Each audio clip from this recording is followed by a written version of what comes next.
Hello and welcome to UK NBA. This is episode 19. It's the last episode before episode 20. It's quite funny, isn't it? Wow, that's crazy. It's I weird. didn't expect that. I didn't expect that. Because the reason I say that is that's a bit of a landmark, isn't it? Episode 20. 20, yeah. You know, I don't know whether we should have some kind of party or.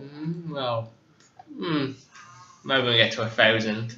Yeah. That's partiable. 100. I'm Ryan Hillback anyway. I'm Peter Wells. Oh yeah.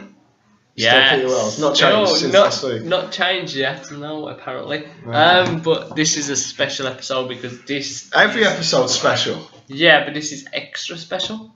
Yeah, okay. Let's say.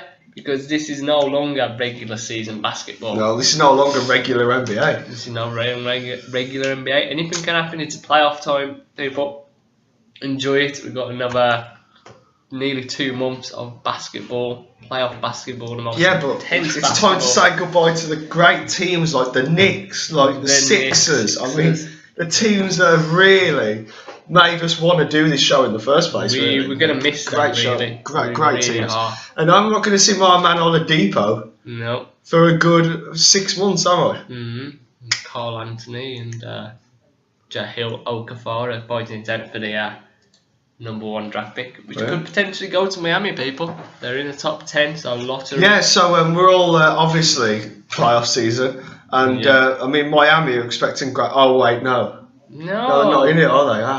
No, we're too busy looking ahead to the future, because something that Cleveland know much about is being in the draft lottery. Well, the Cleveland know that we're in the playoffs and you're not. So, really, when you think about it, we're better. That's when we get the #1 draft pick this season. Well, no, let's just have a look at the standings. Oh, you're not. Oh, blooming heck! Even the Pacers are higher than you. Yes, well, unfortunately, the Pacers haven't made the playoffs either, so it doesn't actually matter where you finish, 9th or 15th in the conference. No one really cares unless you're out post-season now.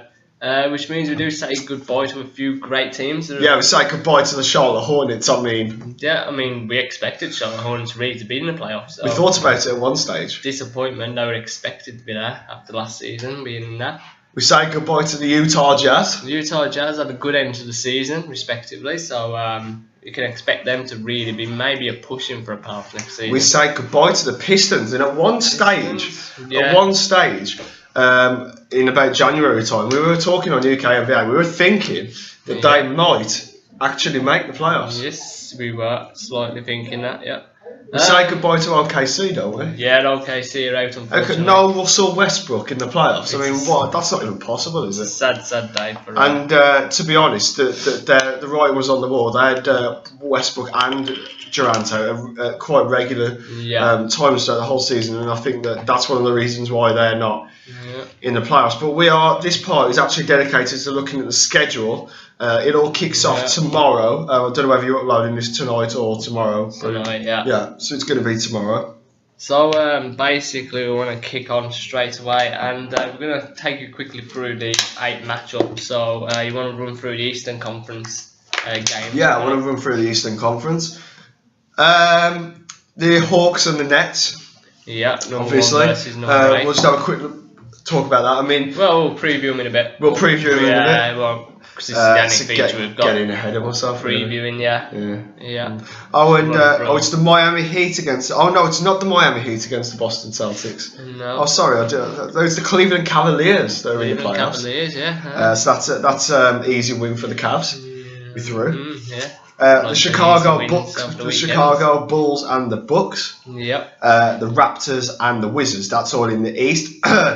Looking onto the West, it's the Golden State Warriors, or GSW as I like to call them. Yep. I mean, that's innovation, isn't it? That. It is. I don't know where you got that from. I know. Against the New Orleans Pelicans.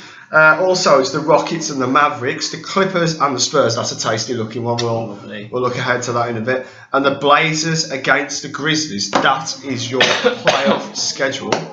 Yeah, that's your games. So basically, it all kicks off on Saturday tomorrow. Kicks off in in Toronto. The Washington Wizards take on the Raptors. Pelicans are going into Golden State as well on Saturday.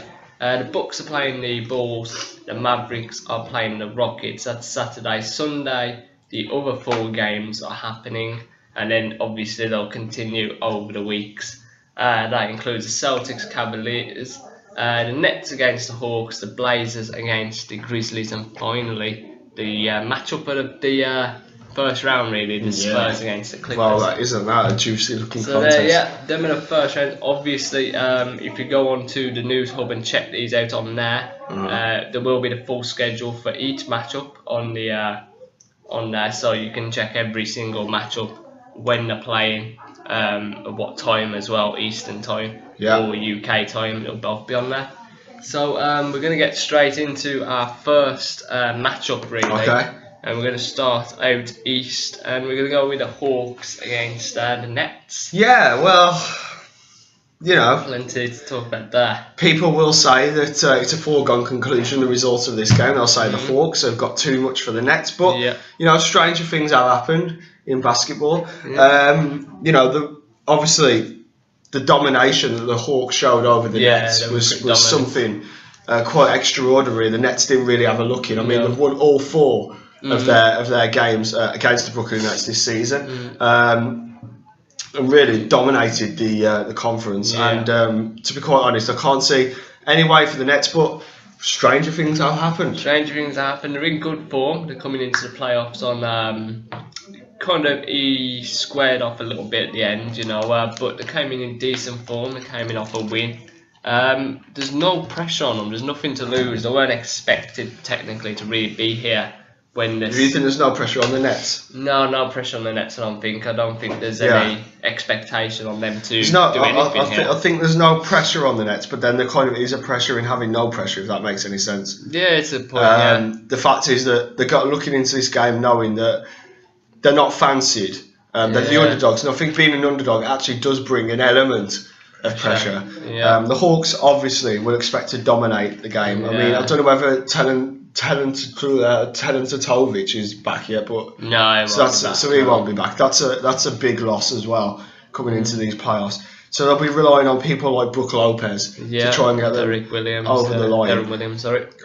It's a game that really I'm looking forward to it in the sense to see how the Nets perform in this situation. I mean, it was a last minute thing, them getting into the playoffs. Obviously the Pacers and Miami Heat missing out. I actually thought the Pacers had got in earlier this week. You did say, left, right. I mean, it was mad. And so our predictions. Well, I think the Nets are gonna make it a decent challenge because they've got plenty of talent. There's definitely no shortage of talent in that side. Clutch players as well, like Joe Johnson. But obviously, I'm not sure about the Nets in playoff basketball at the moment yet. Don't think they've got the good enough overall squad to really challenge the Hawks, who should be on full form. I think the Hawks can win this in probably 5 games. I think the Hawks in 5 or 6. Yourself? Yeah, I'm definitely going to go for the Hawks because that's the sense. I don't think it's going to be a whitewash though. It's not going to be a blowout because I think that the Nets have they've got some talent. They deserve probably throughout the whole season to have been the team that picked the Heat and the Pacers. I think possibly maybe the Heat were the better of those three, but just coming into the last leg of the race, the Nets have done enough. It's going to be the Hawks for me all the way. Yeah. Clear 4-1s, 4-2s, or 4-1. 4-1. Yeah. Do them in 5. Obviously, that's the format. Obviously, best of 7. So that's it for the first part. So we'll be on the next part where we'll bring you the preview of the Cavaliers against the Boston Celtics.